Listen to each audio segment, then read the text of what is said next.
Bonjour à vous. Alors du rouge, du rose, des cœurs, voilà ce qu'il y a sur ma table de scrap en ce moment parce que j'ai envie de faire une petite déco pour ma salle à manger. Si vous voulez m'accompagner, voici un premier projet, une couronne en forme de cœur avec des petits cœurs. Pour réaliser la couronne, j'ai eu besoin d'un cintre métal pour lui donner la forme. Je suis allée ramasser quelques branches souples au jardin. J'aurai besoin d'un peu de ficelle pour maintenir la forme. Bien sûr, c'est le moment d'aller dans vos chutes de papier, de trouver vos meilleurs poinçons ou meilleures perforatrices en forme de cœur. Et voilà, c'est parti pour une pluie de cœurs. Avec le cintre, j'ai pu donner une forme plus ou moins aléatoire de cœur. Je pense que celles qui savent tresser le l'osier s'en sortiront mieux que moi. Chaque cœur que j'ai passé dans la Big Shot est doublé pour leur donner un petit peu plus de force.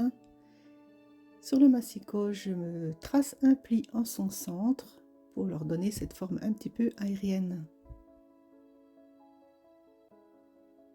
N'hésitez pas à utiliser plusieurs gabarits pour donner un peu de variété.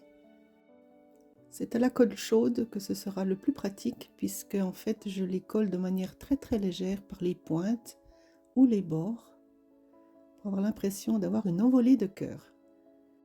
Alors là, je pense que j'ai mis trop de cœur. On ne voit plus la forme générale. Oui, voilà. En libérant de l'espace, je trouve que c'est plus aérien. Oui, c'est mieux. Un joli ruban pour suspendre la couronne. Et voilà, le premier projet que je vous propose est terminé. Voici une deuxième réalisation que j'ai faite, une guirlande de cœur que je vais suspendre dans les rideaux. Donc pour cela, de nouveau, vos meilleurs poinçons et perfos, prenez du fil ou du fil de pêche, une aiguille et quelques perles pour lester le tout. J'ai complété les cœurs de tout à l'heure avec des plus petits et c'est parti pour la réalisation de cette guirlande. Je vais alterner les couleurs, je vais alterner les dimensions des cœurs et de temps en temps enfiler quelques perles. C'est très agréable à faire.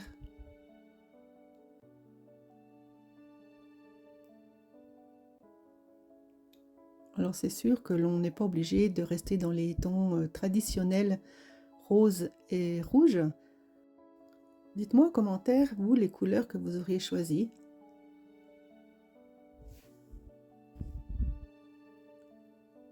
Pour que cela semble plus naturel, c'est important de ne pas mettre les cœurs de manière régulière, mais de créer des espaces variés. Faites des groupes de 3, un cœur tout seul, etc. Voilà, ma guirlande est terminée. Elle fait à peu près 1,80 m de haut. Et ouais, j'aime bien le résultat. C'est léger, aérien, une petite touche de rouge et de rose.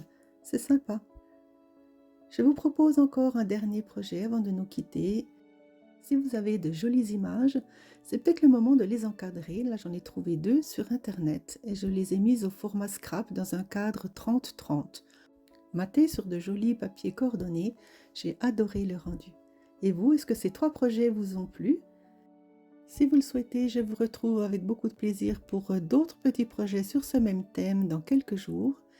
Et merci pour votre fidélité et à vous qui vous êtes abonnés récemment. Je vous dis à bientôt.